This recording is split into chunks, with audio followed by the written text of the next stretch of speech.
Hey guys, welcome to the first video of our Google Analytics fundamental video series. My name is Bill Su, and I'm the CEO and Chief Data Scientist for Humanlytics. And with me here is Patrick. He is the Chief Development Officer for Humanlytics. So Hey guys. this, so this idea came of making this video series when Patrick asked me to give him some backgrounds and context on the entire digital analytics world of like Google Analytics in particular, so he can use it better for his job. And so we scheduled a weekly session every week so I can give Patrick some basic knowledges of digital analytics, so he can be more adapt to the topic because this is what we're doing.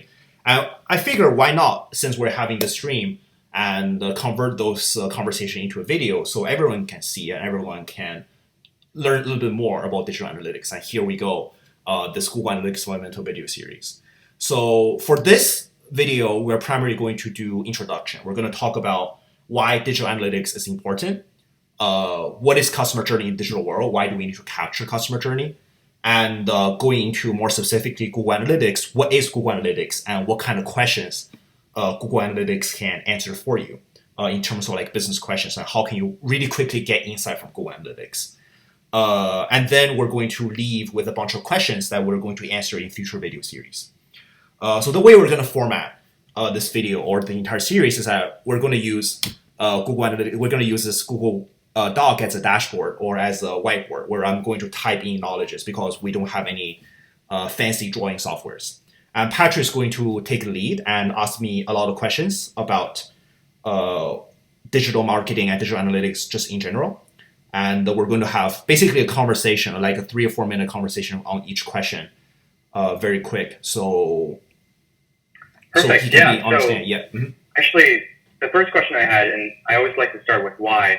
So the first question is, why is analytics important for small businesses in the first place? I think I hear this all the time from small businesses.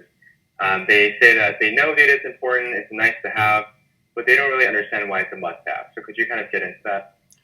Yeah. So for sure. Yeah. So digital analytics, right? So this is a very new field. It probably emerged, I would say, like after 2000s. It emerged due to the fact that right now everything that we live are digital now. Like even when we're looking for like our nearest grocery store, even when we're looking for our nearest yoga studio, we would go online, go to like Google search to look for it. And as a business, what this means for you is that if everything is digital, if your customers are going digital to look for your business, you have to be there. You have to make a digital presence and a web presence. And very few business B2C, which is business to consumer business, really can live without digital marketing anymore. You will lose a huge opportunity to engage your customers and a huge opportunity to bring a lot of revenue, additional revenue to your business. So, Gotcha. why digital analytics is important? I guess the point is why, like, yeah, we know that digital world or digital marketing is important. What digital analytics can help you to do is to really optimize your digital marketing mix, to understand where your customers are and how to reach them. So, for example, like right now, there are a lot of channels that you can reach your customer by. Each require you to spend a couple $100s just to get acquainted to it. So that will include like Facebook, or if you want to do search optimization, that's Google AdWords, or you want to like do other social media like Twitter, LinkedIn, stumble upon Pinterest, etc., etc., etc. So you really want to know Yeah. when you are starting your effort what channel to go into first. And that's what digital analytics can help you to find out to most So efficiently use the marketing money you have. yeah, on that point about channels, you talked a lot about targeting through analytics. How would you compare that with kind of traditional marketing, which is just more about branding and brand awareness? So what is the difference and why is digital analytics more valuable than the traditional methods? So I think digital analytics, I think the answer to the question really quick is digital analytics is not more important than traditional marketing, but it's actually very similar. I think it's actually a branch of traditional marketing. But it's the fact that in the modern world, if you're reaching people through newspaper, reaching people through TV or social media. Those are just Right. TV or these traditional channels. They're extremely inefficient. Like for TV, you need to spend Right. like $100,000 just to get started on like a few second primer. Whereas if you are going to social media, you can spend $500 and you can reach like 10,000 of the people who potentially can buy your product. So it's much more accurate than Right. traditional marketing, and it's also much cheaper than traditional marketing. So especially for small medium sized businesses, I wouldn't say that TV ads are dead or traditional ads are not as important. It's just that this is a much lower hanging fruit for small business to do compared with like traditional advertising, like publishing on newspaper or like doing TV Right. or anything like that. Right. So because small businesses need to reach more of the right people with less money, you would suggest maybe starting with digital marketing or putting more of their resources in digital marketing because it's probably more efficient. Yes, for sure. And you can also know what your customer like, right? Like through digital analytics, you can really tell what is the behavior for a customer and what do they really like to see and hear. And when you become bigger, you can go into TV or these traditional news channels and then be much more efficient and have a much higher return on investment in these like traditional channels. Got it. So yeah, let's move to our second question, which is Okay. what is the customer journey? Because I hear you talking about this all the time, specifically for the digital world, and how do we measure that? So customer journey, it's very simple. It's a way of describing how customer interact with your business. So for example, let's go back to the yoga studio example. So how do they know of your yoga studio? So traditionally, they would read a newspaper. They will walk by the yoga studio and see your billboard or see your sign. And so that just in the digital world, it's the exact same thing, except there's a lot more channel, a lot more way to see your brand now. So they could see it through a social media post. They could see it when they're searching for yoga studio, and many other ways like that. And then they can also that's the initial stage of journey where we call acquisition. So they see and they become engaged and become interested in what you're about. And then there's also like when you think about the yoga studio customer journey. So when people are coming in, when people are seeing your Facebook post, you want to really take these people, really acquire them and activate them to make their first purchase and to make them take their first trial lessons. So these stages are called activation, and then that's the second part of the customer journey. Whereas they actually deeper become more and more engaged with your business during their interaction and actually make a purchase. And then it goes on. It goes to retention, where they come back for a second purchase and third purchase. And then if they become loyal customer for your brand or business, they might even refer other customers to your doorstep and then activate those customers. And all these things I've described above generates And revenue. you call that the circle of life in your diagram? Yes, I call the referral circle of life because that's the most efficient way of getting customers. Like I used to consult for a very large weight loss chain in China, and they spend like millions of dollars every year in advertising and in like other type of advertisements. But despite the fact they spend millions of dollars, 30 to 40% of their new customer base are still from word of mouth, from like organic referral, which they do not need to spend a cent on. So that just shows how powerful a referral can be for your business. So if the referral is your customers doing the marketing for you, how should marketers think about that? Do they have any control over that besides just having a great product? Yes. So I think the point of digital analytics is that you can take all of these steps that I've explained above and measure it and collect data about it. So what I mean is that, so for example, like let's just go directly to a customer referral example, right? So if you set up a referral program, if you collect data about who refers to other customers, you'll realize that maybe like for a yoga studio, female customers between age of 30 and 40 are the core group that are referring most people to a yoga studio. So what you can do is you can have special treatments for this group of women, for your best customers. And you can give them like a special referral program where they can, if they refer 5 customers, they can get like a month of yoga for free to enhance their experiences by referring. And you can only do that when you are collecting data about them, so you can most accurately target your core audiences.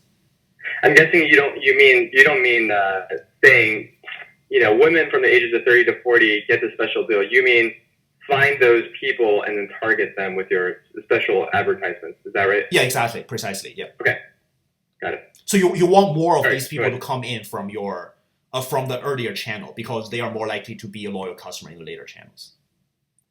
Got it. Mm-hmm. So I guess just to give a concrete example, let's say I have a website and Bob, finds himself on my website.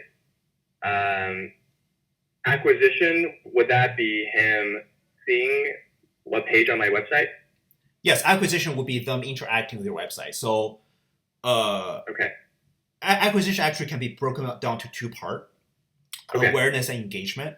So you become aware of a lot of things every day. Like when you're browsing internet, you see a lot of advertisements. But unless you click on it, it doesn't mean that I'm interested in it. Like I keep getting like jewelry advertisement when I'm going on like some cooking website, right? But it doesn't mean that I want to buy jewelry. It doesn't mean that I actually want to purchase what they're purchasing. But by engaging, by actually clicking on the ads, I become acquired. It shows that I have this interest. So that's when your entire interaction with your customer starts. So when Bob sees the advertisement for your yoga studio website, that's awareness. But when he clicks on the link to your home page, that's acquisition. Exactly. Okay. And then activation would be if he signs up for a free trial for my class. Yes, exactly. So activation, it could be revenue based, it could be non-revenue based. But it means that they further their engagement. So they're going beyond the interest. They're actually have intent of purchase or actually made a purchase. Got it. And retention would be he continues to purchase classes. Exactly. Yep. Okay. And referrals, he's telling all his friends about. Yeah, and everything leads to revenue. Got it. Mm-hmm. Okay, perfect. Let's move to our last question, which is how does Google Analytics fit into all this, and what parts of the customer journey can Google Analytics measure? So first of all, I would like to go back a little bit to talk about what Google Analytics is. If you read a lot of literatures of startups, entrepreneurship in terms of data analytics, you will see that a lot of people, like even I'll recommend to use Google Analytics as your first analytical tool if you don't have any setup in your organization. Mostly because A, is free. Secondly, it's by Google, so it's like the data are relatively accurate. And thirdly, it's extremely powerful. It captures a lot of parts of your customer journey. So if you go back to the graph we saw before, so Google Analytics is able to capture acquisition, activation, as some part of retention and revenue for your business because it have the ability to link with a lot of advertising platforms. So right now, we have the ability to link with Google AdWords directly.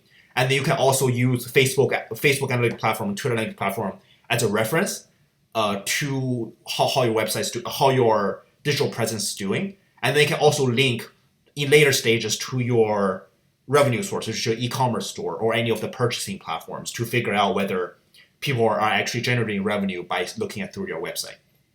So it's a very powerful platform, and it captures the essential parts, in my opinion, of your customer journey. So if you are a small business, if you are a startup that just recently started your business, what you really like, where you can really benefit in terms of analytics is the early stage. It's the stage where you acquire customers, the stage where you activate your customer, at the stage where you see whether your customer have retained and coming back. Later stages like referral, they're important, but they're not as important. And they're not as low-hanging fruit as the first few stages. And Google Analytics can capture all of these stages. And more specifically, Google Analytics, so first of all, it's a website analytic tool. So I think that need to clarify. So it analyzes where are people coming from onto your website, how they engage with the website, and how are they making purchases on your website. So more specifically, like the way we like to frame it here in Humanlytics is, I'm going to borrow the board a little bit. So it answers 6 key questions of your web presence, digital presence. So first, it's overview, right? So how is my website doing overall? Just 5-minute look. Tell me about my health on my website. Google Analytics does terrifically at that.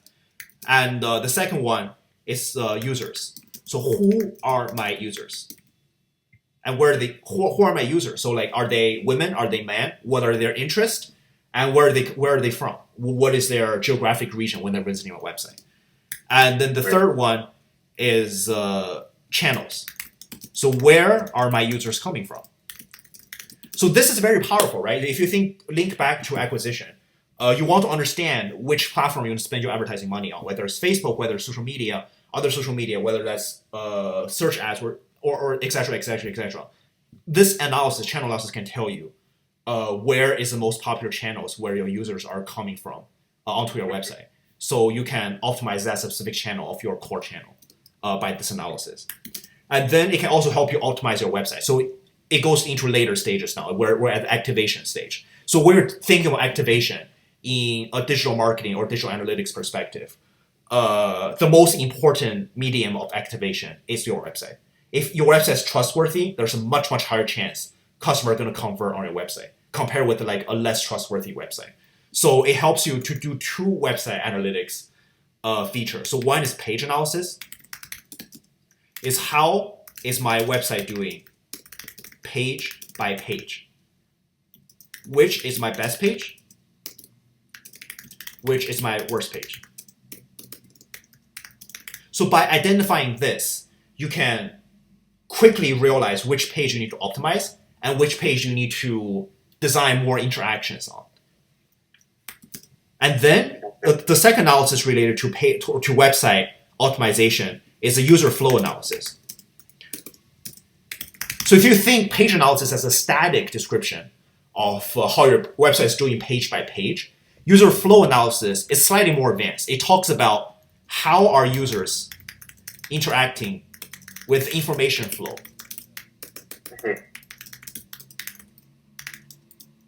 So what I mean by information flow is, are they getting what they want on the website? And during their journey of getting what they want, are there particular website elements for you to nudge them to eventually convert and make a purchase on your website? So by analyzing your user flow, you can optimize what we call a convergent channel for your users on your website, which drastically increase your user retention and user purchase rate. So an example of that would be like a call to action button. Like, do you have one on X page? Exactly. Yeah, precisely. Okay. And then at very end, the last question is conversion. So when you're thinking about the activation phase, anything we can answer from the previous 5 questions are futile if user does not convert. It actually means that something is wrong with my website. If there's a low percentage of users who are visiting my website actually end up converting, whether that's signing up for newsletter, whether that's making a purchase or anything else, right? So you need to combine all the insights you have in the previous 5 questions into the ultimate questions: are my user converting, and how to make them convert more. So this question is more like a conclusion. It goes back to each of the analysis you've done before, and then tells you what session or what parts of the optimization or user acquisition you need to focus on to get more user both more user onto your site, and then make them eventually make a purchase or convert on your website. Gotcha. So that is a question that encompasses all. And with all the 5 analyses combined, this is like a synthesis of all the previous 5 analyses. And then it gives you the answer to the ultimate answer, which all marketers or digital marketers see as the most important questions in digital marketing.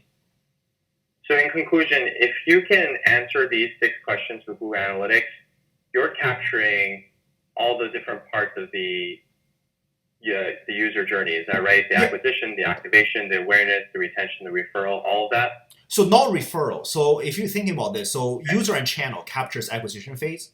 Page analysis, user flow analysis capture part of the activation phase. And conversion captures the part of the activation phase and also some of the retention phase if you link with e-commerce or your internal data or internal sales data. So you can pretty much capture the essential part of a customer journey just by one tool. And that is very amazing because you will never find any other tool that does more than this. in the digital analytics world. Okay, great. There you have it. Who Analytics captures most of the customer journey. Yes, well, exactly. Thanks for answering those questions, Phil. Yeah, no problem. Yeah, so I guess the next few steps of our next video is to go into each of the questions that we just laid out right here, and then we're going to talk more in detail about how you can actually do each of the analysis in Google Analytics. And meanwhile, please follow our Medium channel and our social media. They're all posted in the comment section of the video. And so if that's all, until next time.